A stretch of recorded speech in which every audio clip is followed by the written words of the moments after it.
Natmoy, Ya. tahun boleh ganti, tapi pengalaman dari teman-teman masih tetap sama. Di luar sana masih banyak yang diganggu sama setan-setan yang sama dari sebelum-sebelumnya. Di email kita mungkin masih ada puluhan cerita yang belum dibaca. Cerita tentang setan, tempatnya, mitosnya, bahkan sampai cara manggilnya. Dan sebelum semuanya terlambat, kita bacain malam ini ya, tanpa tema. Dan ini kombinasi pengalaman yang gak pernah bisa kita duga. Kayak lo bilang tadi, Bi, cerita-cerita pengalaman kiriman Paranoid ke Scaring itu kan emang pasti akan berhubungan sama beberapa hal penting. Salah satunya ya berhubungan sama suatu tempat. Mau sekitaran Jabodetabek atau bahkan dari luar pulau-pulau Jawa pun, yang namanya setan ya pasti akan tetap ada kan. Ya. Dan salah satunya bakal gue ceritain sekarang. Ini nih setan dari suatu tempat atau lokasi yang kehitung dekat banget sama kita. Katanya sih ini di salah satu hotel tua di Bilangan, Jakarta Pusat. Setannya yang gak datang gitu aja. Dia itu datang karena dipanggil, dan itu sengaja. Oke. Ini kiriman dari sebut aja nama Paranoidnya Satria. Satria tuh dulu mahasiswa di salah satu kampus swasta di Jakarta. Gak tahu ide awalnya dari mana, tapi tiba-tiba Satria sama 3 temennya, namanya Buluk, Oza, sama Rafif, itu tuh mutusin buat staycation di salah satu hotel tua di Sawah Besar, Jakarta Pusat. Dia gak ngasih tahu detail nama atau alamat si hotel tua ini apa ya. Tapi yang pasti kalau hotel ini nih katanya terkenal banget di thread Reddit sama di Kaskus.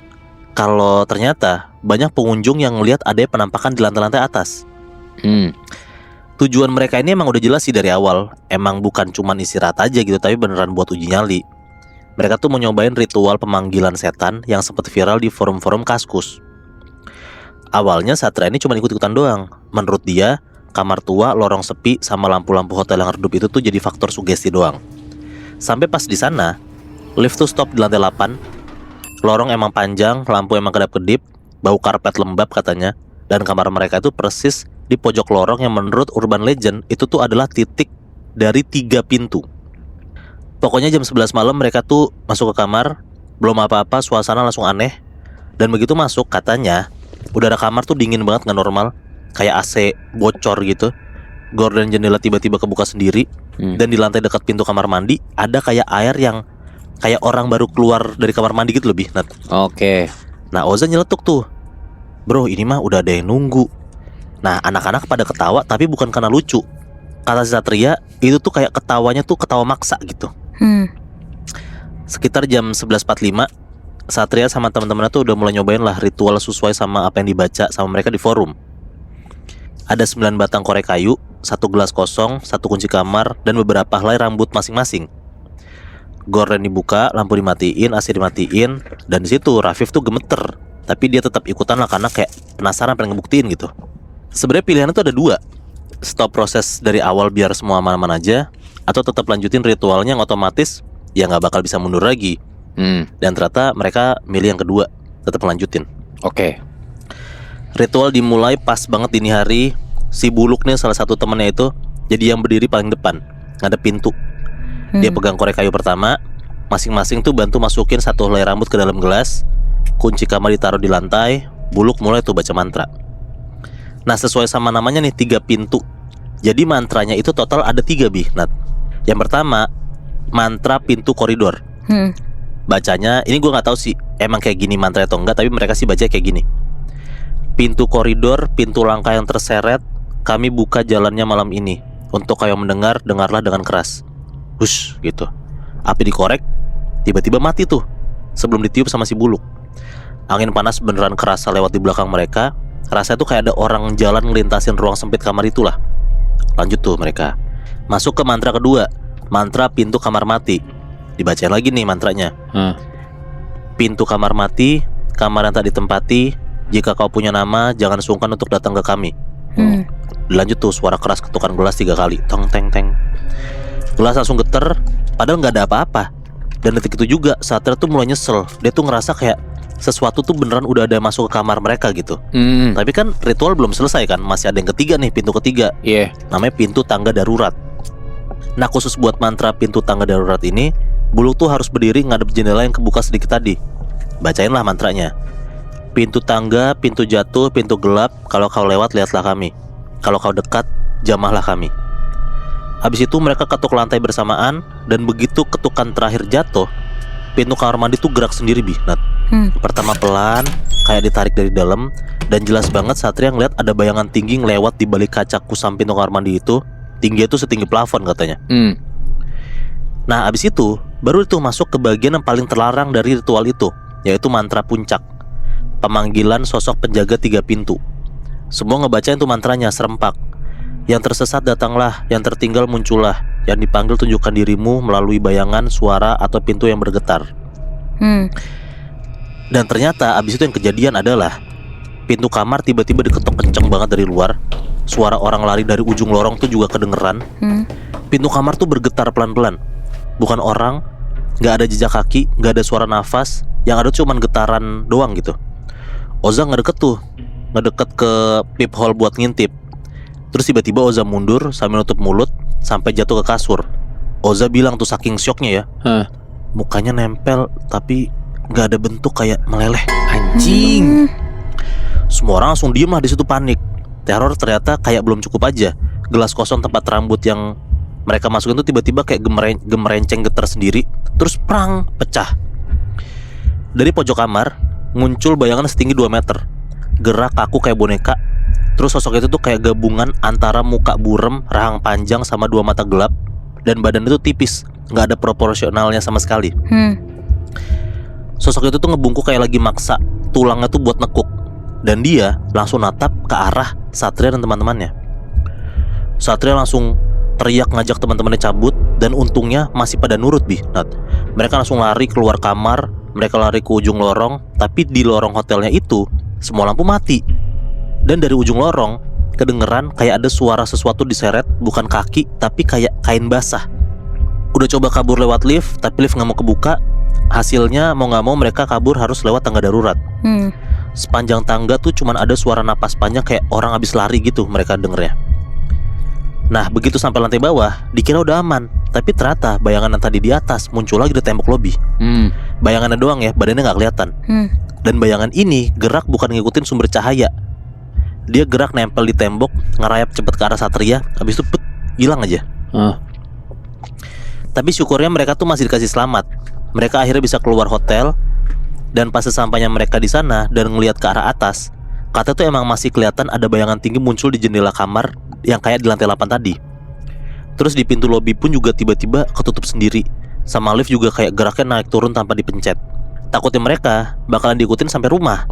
Nah akhirnya mereka langsung lari nyamperin salah satu karyawan hotel yang betulan emang paling dekat posisinya sama mereka. Dan tanpa dijelasin, mungkin si karyawan ini udah ngeliat muka anak-anak ini ketakutan gitu ya. Si karyawan hotel ini langsung bilang kayak gini, Nat. Kalian manggil ya, maka jangan iseng di sini. Dan ritual itu, walau katanya cuma permainan bercanda, sebenarnya itu tuh beneran gak boleh dilakuin di hotel manapun di Jakarta ya, yang berumur lebih dari 40 tahun ternyata. Karena tempat-tempat tua yang kayak gini tuh emang punya jalur buat makhluk-makhluk yang gak selesai matinya. Dan ritual tadi tuh malah jadi ngebuka jalan buat si sosok-sosok ini. Akhirnya nih mereka berempat pulang baru pagi hari. Mereka tuh sengaja gak tidur sekalian biar pas pulang tuh langsung ambruk ke kasur gitu. Dan ternyata beberapa hari setelah malam itu, masing-masing dari mereka beneran dapet teror ya, Nat. Alasan paling logis sih mereka masih diteror bahkan sampai sekarang ya. Karena helai rambut mereka itu masih ketinggalan di kamar itu. Wah anjir. Nah dan mungkin ya udah telanjur diambil dan dikenalin sama si sosok-sosok setan di sana. Jadi kemanapun mereka pergi atau tinggal, ya besar kemungkinan sosok itu bakalan nyamperin mereka lagi. Ya lagian maksudnya ngapain juga ya mereka walaupun ada sesuatu yang viral ya di Kaskus kan tadi katanya. Iya. Kenapa harus diikutin gitu? Ya mungkin mereka pengen ngebuktiin itu beneran atau enggak kan. Tapi pas lagi beneran kebukti ya kan jadi takut sendiri gitu. Ini benar-benar emang gak diduga sih. Karena maksud gue kayak gimana caranya buat balik lagi ke hotel itu nyari buat sehelai rambut doang gitu. Anjir. Ngeri banget.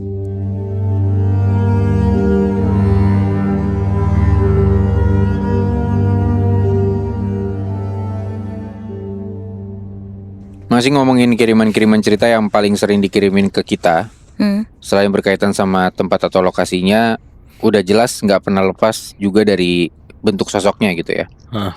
Dan ini gak cuman ngomongin pocong, kuntilanak atau genderuwo. Seringkali teror-teror ini justru muncul dari sosok-sosok lainnya. Dan bahkan gak cuma satu, bisa jadi rombongan setan. Oke. Lebih dari itu, rombongan setan yang bakal gue bacain ini masih di tempat yang gak biasa. Tempat yang banyak banget ninggalin pengalaman mistisnya. Apalagi kalau bukan gunung. Oke. Gue gak tahu kalian udah pada tahu gunung ini atau enggak. Ini tuh Gunung Ungaran di sekitar Semarang, Jawa Tengah. Gue juga baru denger nih gunung ini. Gue juga baru denger. Tapi gunung ini tuh udah gak asing buat si pengirim ceritanya. Kita sebut aja namanya Seno ya.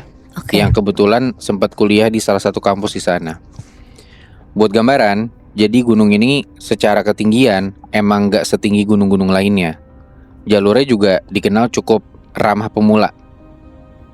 Tapi kalau kalian tanya warga-warga tua yang tinggal di lerengnya, beberapa dari mereka mungkin bakal bilang satu hal yang sama. Ungaran itu kayak rumah yang punya banyak ruangan. Ada area yang terang, tapi ada juga area yang gelap dan gak boleh dimasukin. Oke. Area yang akhirnya jadi tempat tujuan muncak Seno sama beberapa temennya. Ada Halimi, Didit, sama Sakti buat ngabisin momen liburan semester. Nah selama perjalanan sih sebenarnya biasa aja. Hutan, tanjakan, pohon pinus, sesekali kabut turun. Tapi begitu lewat pos bayangan setelah maghrib, udaranya berubah cepet banget. Gak cuma dingin, tapi kayak jadi kosong. Sebenarnya Seno udah ngerasa kayak ada yang ngikutin beberapa meter di belakang. Tapi kalau ditengok, gak ada siapa-siapa. Cuman ada gelap dan kabut aja. Akhirnya mereka tetap mutusin buat lanjut sampai nemu lapangan kecil buat ngebangun tenda. Dan keputusan itu ternyata keputusan paling salah yang pernah dibuat Seno. Jalan, sekitar jam 9 malam akhirnya ketemu tuh sama lapangan kecil yang cukup datar, tapi emang gelap, gak kelihatan ada apa-apa di sekitarnya. Cuman bukan gelap ketutup bayangan pepohonan gitu, ini tuh areanya beneran kosong, ada kali sampai 10-an meter ke depan gitu ya. Nah Sakti yang paling senior dalam hal muncak setuju aja tuh buat masang tenda di situ. Tapi pas dia coba ngelihat sekeliling, mukanya tuh tiba-tiba berubah. Sakti ini bukan tipe orang yang gampang takut sebenarnya. Tapi dari mukanya detik itu kayak ada sesuatu di lapangan ini yang bikin dia ragu. Nah tapi pas ditanyain ada apa, Sakti ini juga gak jawab apa-apa. Makanya tenda tuh tetap dipasang aja lanjut. Nah di situ dinginnya tuh makin gak masuk akal Nat, Moy. Kabut turun cepet, nutupin area sekitar kayak selimut tebel. Semakin malam, tanah di bawah tenda juga kerasa lembab, kayak abis hujan, padahal dari tadi tuh gak turun apa-apa. Malamnya, Didit yang lagi keluar buat pipis tiba-tiba balik dengan muka pucat. Kata dia, di belakang semak-semak itu kayak ada batu nisan. Awalnya pada ketawa, kecuali Didit. Dia benar-benar yakin ngelihat itu, bahkan ada bekas kain putihnya juga. Keluar, jalan ke arah semak-semak sambil terus nyorotin senter. Dan ternyata bener Nat, Moy. Di balik semak tipis itu emang ada batu panjang, berlumut, berdiri miring. Bentuknya jelas kayak batu nisan tua banget. Ada 2 atau 3 lagi di sekitarannya. Nah ternyata ini bukan lapangan biasa Nat, Moy. Yang mereka injek itu makam.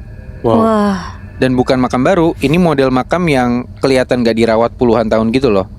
Gak ada namanya, gak ada batasan pagar juga. Dari situ Halimi langsung mau pindah tempat. Tapi kabut tuh makin tebel.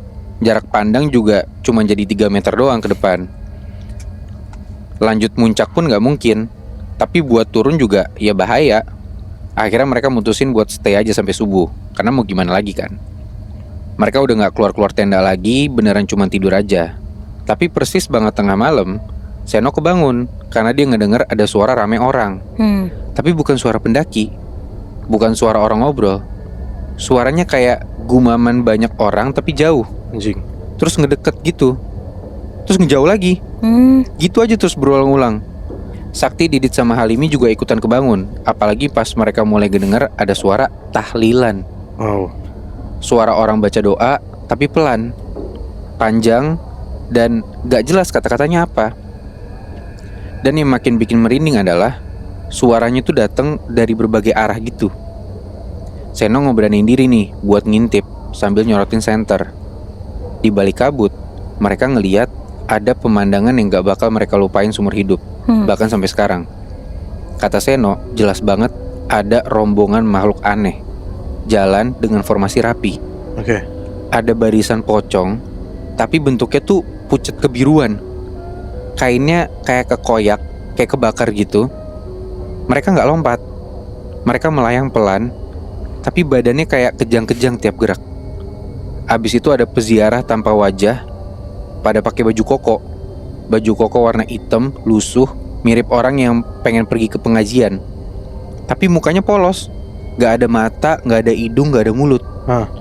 Mereka bawa tasbih yang gerak-gerak sendiri. Ada juga bayangan perempuan berkain panjang, tapi badannya keputus di pinggang, jadi kayak melayang. Dan yang terakhir, ada keranda terbang, Nat, Muy. Kayak diangkat sama banyak tangan, gak kelihatan, meluncur pelan gitu di udara. Kain putihnya berkibar. Suara doa makin kenceng. Mereka seolah-olah tuh lagi ziarah kubur dari dunia lain gitu loh. Di makam tua yang gak pernah dirawat manusia lagi. Pelan-pelan suara gumaman kayak berubah jadi perintah. Suaranya rendah tapi jelas. Metu, metu, metu. Didit tiba-tiba gemetar keras. Matanya kebuka lebar tapi kelihatan kosong. Terus gak tahu kenapa si Didit ini tuh langsung berdiri, bibirnya komat kamit, dan maksa buat keluar dari tenda sambil ngomong, "Ajak aku ziarah, ziarah," gitu. Seno sama yang lain berusaha buat nahan badannya Didit, yang makin lama tuh makin kuat buat keluar, kayak harus banget keluar gitu loh. Gak lama dari situ, bruk, Didit langsung jatuh, lunglai. Terus bangun lagi dengan posisi duduk tegak, kepalanya nunduk, kayak orang yang siap buat ikut ritual gitu loh. Nah di luar tenda, barisan makhluk itu juga stop persis di depan tenda, Natmoy. Seno bisa ngedenger suara kayu keranda tuh berderit, kain pocong berkibasan, dan juga bisa nyium bau tanah, bau dupa, bau amis campur jadi satu. Lirih ada satu suara perempuan, deket banget, seolah-olah tuh ngajak Didit buat ikut ziarah gitu. Seketika tenda keguncang kenceng dari arah luar, kayak ada tangan besar yang narik paksa gitu. Semua pada teriak tanpa suara, gak ada yang berani buka mata. Sampai akhirnya semuanya stop, bener-bener stop, kayak gak ada kejadian apapun. Tapi di sini Didit pingsan dengan posisi tangannya ngebeku kayak orang lagi doa gitu. Pokoknya sekitar jam 3 pagi, kabut mulai nipis, suara keramaian tuh hilang total. Udara masih dingin, tapi bukan dingin asing kayak sebelumnya. Pas Seno ngeberaniin diri buat keluar tenda, lapangan udah kosong. Gak ada bayangan, gak ada suara, bahkan gak ada nisan yang bergeser. Tapi jejak kaki kayak garis-garis keinjak kelihatan jelas di tanah. Ada lingkaran gede juga ngelilingin tenda. Didit masih belum sadar. Mau gak mau, dia digotong buat turun ke pos bawah. Sekitar jam 7 pagi, akhirnya Seno sampai di pos 1. Didit udah mulai sadar, tapi matanya masih kosong, kayak abis mimpi panjang gitu. Di sana intinya mereka ketemu sama salah satu warga desa, bapak-bapak. Dan pas dia tahu apa yang baru aja dialamin sama Seno dan teman-temannya, bapak ini langsung bilang gini, "Mas, itu bukan lapangan, itu pasarean pesugihan." Dulu orang-orang kesana buat nyari pesugihan, tapi udah puluhan tahun ditutup warga karena banyak yang mati, banyak yang hilang. Kalau kalian semalam ngedengar orang tahlilan, itu bukan orang, itu arwah peziarah. Mereka kalau bulan-bulan kayak gini sering turun lagi buat ngunjungin makamnya. Mereka bukan makhluk jahat, mereka cuma ngejalanin ritualnya aja. Tapi kalau ada yang dipanggil, itu baru bahaya. Makanya terus hitung rombonganmu ya mas, kata gitu. Nah kenapa orang ini ngomong kayak gitu? Soalnya ternyata rombongan Seno beneran jadi cuman bertiga, Natmoy. Harusnya berempat kan? Iya. Sekarang tuh cuman ada Seno, Didit, sama Halimi. Sakti yang notabene-nya paling senior dalam hal muncak itu tuh malah hilang gak tahu kemana. Padahal tadi sampai beberapa kilometer sebelum pos 1 masih ada Sakti di barisan paling belakang rombongan. Meskipun emang raut wajahnya udah agak aneh gitu, udah kayak rada-rada gusar gitu loh. Coba dicari kemana-mana, gak ada tanda-tanda Sakti. Tapi mereka jujur udah gak berani lagi buat naik ke atas, takut kenapa-napa. Dan untuk berbulan-bulan setelahnya, tim SAR juga katanya udah diturunin buat bantu nyari. Tapi ya Sakti masih gak ketemu-temu sampai sekarang. Gak ada jejak, bener-bener kayak hilang di antara dua dunia aja. Kalau kata warga lokal sih katanya kalau udah sampai bawah tapi masih ada yang hilang, biasanya tuh artinya dia dipanggil buat balik lagi ke atas. Wow. Gila. Berarti kalau udah kayak gitu tuh udah gak akan bisa balik selamanya kali ya. Karena Wah. kan alam gaib gitu loh yang manggil dia pasti. Itu dia sih. Kita selalu dapat aja ya cerita-cerita gunung yang kita baru denger nama gunungnya tapi selalu punya cerita serem di dalamnya gitu. Iya, Kayak ini nih apa Ungaran ya? Gunung Ungaran. Itu aja gue baru tahu ternyata, tapi anjing serem banget bangsat ceritanya.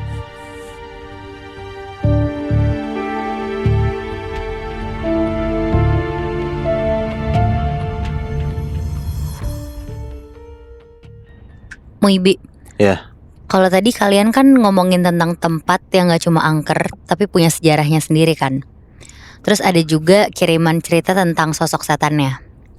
Nah sekarang gue mau ngebacain kiriman cerita tentang salah satu topik yang selalu dikirimin sama Paranoise. Itu tuh tentang mitos. Oke. Lagi-lagi di luar sana mitosnya ternyata emang bukan cuma omong kosong. Seringkali emang beneran jadi cara buat nyegah kita dari mara bahaya. Salah satunya dari bahaya gaib di sekeliling kita. Dan kalau udah ngomongin mitos, ada satu mitos yang gue yakin kita semua dari kecil tuh udah familiar sama ini. Mitos buat gak keluar rumah setelah azan maghrib, terutama buat anak-anak kecil. Nah tapi kalau di lingkungan tempat tinggal si pengirim ini, sebut aja namanya Ismi. Lebih spesifik lagi mitosnya, gak boleh keluar, main, atau bahkan ngumpet di balik jemuran pas waktu maghrib. Soalnya di situ suka ada ibu dan anak yang ngajak main. Anjir. Nah ini tuh semua kebetulan beneran dialamin sama anaknya si Ismi. Persis di sekitaran tahun 2017, Ismi sama suaminya, sebut aja namanya Mas Ridwan, sama anaknya juga yang masih kecil namanya Tegar, pindah ke sebuah kontrakan kecil di pinggiran salah satu kota di Jawa Barat. Karena Mas Ridwan nih sering pergi dinas, makanya yang rutin nempatin rumahnya tuh cuma Ismi sama si Tegar aja. Tempatnya cukup padat, tapi masih banyak ruang kosong. Di kanan rumah kebetulan ada kebun yang gak keurus, dan di kirinya ada gang sempit tanpa lampu. Dan dari hari pertama pindah di situ, ada salah satu tetangga namanya Ibu Nurlela. Dari situ si Bu Nurlela ini tuh langsung ngewanti-wanti kalau si Tegar ini gak boleh keluar pas waktu maghrib, apalagi main di dekat area jemuran. Ismi ini cuma nyengir sambil bilang, "Iya bu, namanya juga anak-anak, kadang susah diajak masuk."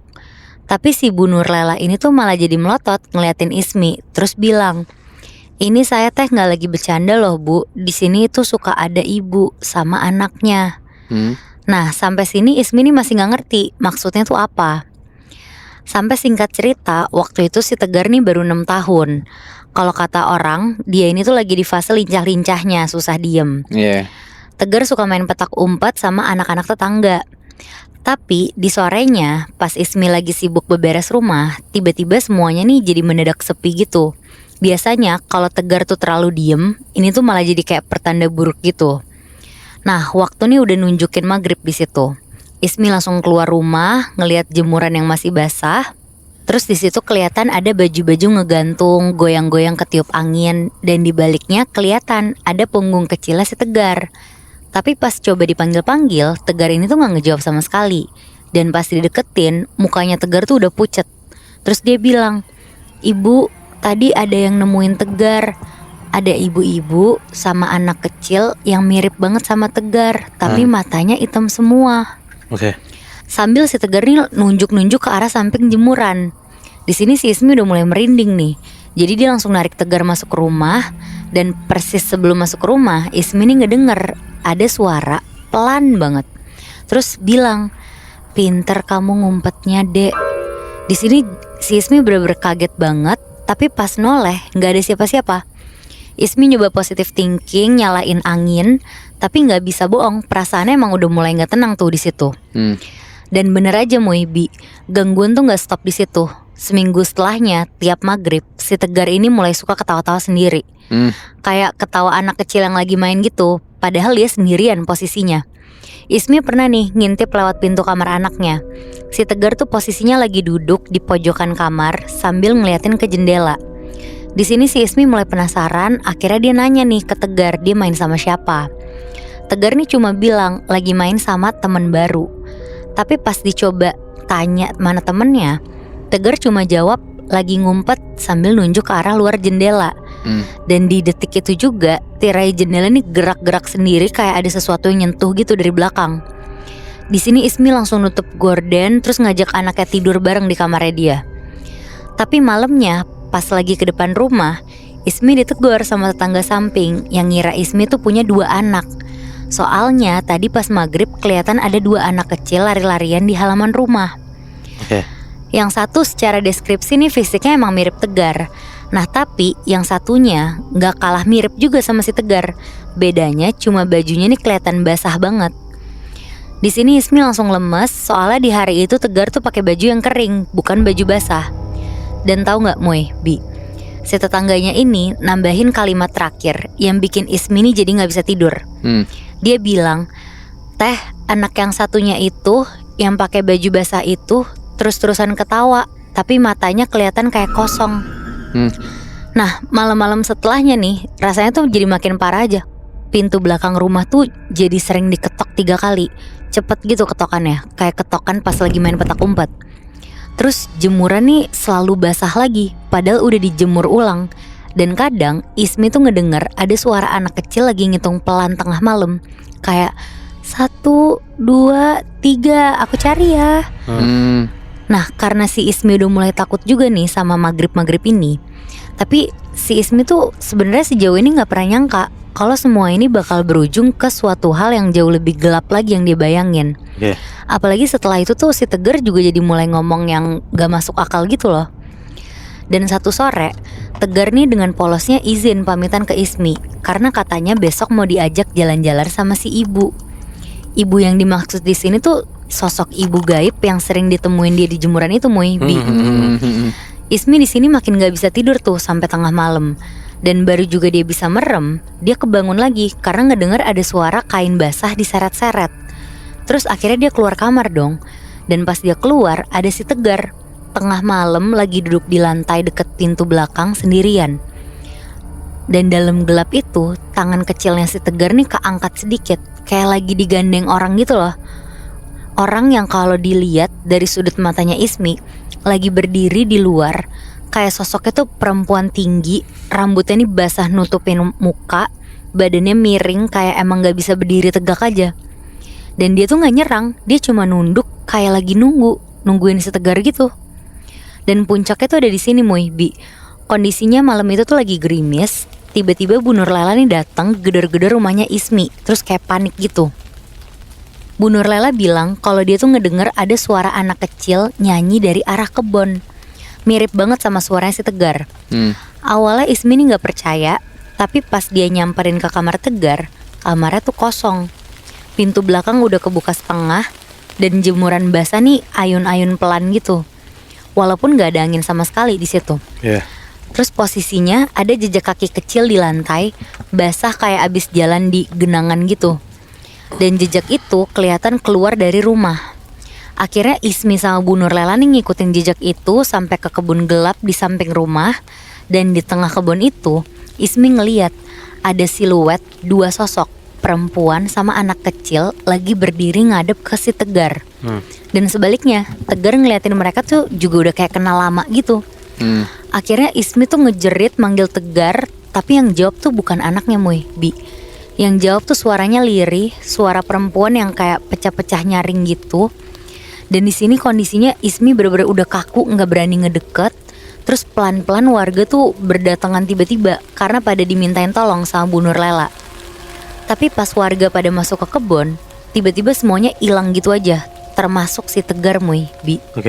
Di sini Ismi lemes banget, dia cuma bisa nangis doang di situ. Dan untungnya nggak perlu waktu lama, ada salah seorang sesepuh di tempat tinggalnya dia, panggil aja namanya Aki Tisna. Dia langsung ikut turun tangan. Dan dengan modal pakai sendalnya Tegar, baju terakhir yang dia pakai, dan segelas air sumur di belakang rumah, Aki Tisna nih langsung mulai ritual. Pokoknya prosesnya nih cukup panjang dan lumayan serem. Tapi intinya setelah 1 jam prosesi ritual, di kebun sebelah tiba-tiba tuh muncul gumpalan kabut pekat turun dari atas langit gitu. Dan di dalam kabut itu ada Tegar kayak lagi megang tangan anak kecil yang rambutnya panjang. Mukanya tuh pucat, terus senyum lebar gitu. Dan di belakangnya itu tuh ada sosok ibu itu. Badannya condong kayak tulang punggungnya tuh emang patah gitu. Dan rambutnya juga basah banget. Dan di detik itu juga Ismi disuruh langsung manggil-manggil nama anaknya, sekaligus nyebutin tanggal lahirnya berkali-kali. Di situ dia nggak tahu tuh fungsinya buat apa, tapi kabutnya tuh beneran jadi muter kayak pusaran angin gitu. Dan sosok setan itu juga jadi ngejerit panjang, kejang-kejang, terus hilang gitu aja. Dan sebelum hilang itu, setan anak kecil tadi tuh cuma ngeliatin ke arah Ismi aja. Tatapannya kosong tapi kayak marah gitu, kayak seolah-olah dia baru kehilangan teman baru gitu. Di situ si Tegar langsung pingsan, bahkan baru sadar sekitar 2-3 hari berikutnya. Dan untungnya si Tegar nih masih selamat. Terus dia juga lupa sama semuanya. Tapi ya sesekali juga masih suka bengong gitu aja di dekat pintu belakang rumahnya dia. Nah, kalau kata terapis, mungkin itu tandanya ada sesuatu yang dia ingat, tapi samar-samar. Tapi kalau kata Aki Tisna, Tegar ini tuh emang gak diculik. Dia cuma diajak main ke alamnya mereka. Dan untungnya belum jauh dibawa, jadi masih bisa dijemput. Sosoknya emang ada ibu sama anak. Mereka pasangan, tapi emang gak utuh. Dan anak manusia itu dibawa dan dipakai buat ngelengkapin bayangan mereka aja. Gila sih. Gue ngedenger cerita lu ya Nate. Bener-bener gak diduga-duga sih cerita kiriman Paranoid ini. Iya ya. Kan dari tadi aja kita bahkan membawa 3 tema yang berbeda-beda ya kan. Karena kan tema kita hari ini kita bawain tentang cerita yang paling serem di 2025 lah, recap gitu. Iya. Gua ngebahas tentang uji nyali, si Abi ngebahas tentang gunung, lo ngebahas tentang mitos. Iya. Nah tapi mungkin Paranoid kan juga punya tema-tema yang mereka suka sendiri kan. Nah buat Paranoid yang lagi dengerin kita sekarang, menurut lo tema yang paling serem dari cerita Scary Thing selama 2025 ini apa? Lo tulis di komen ya.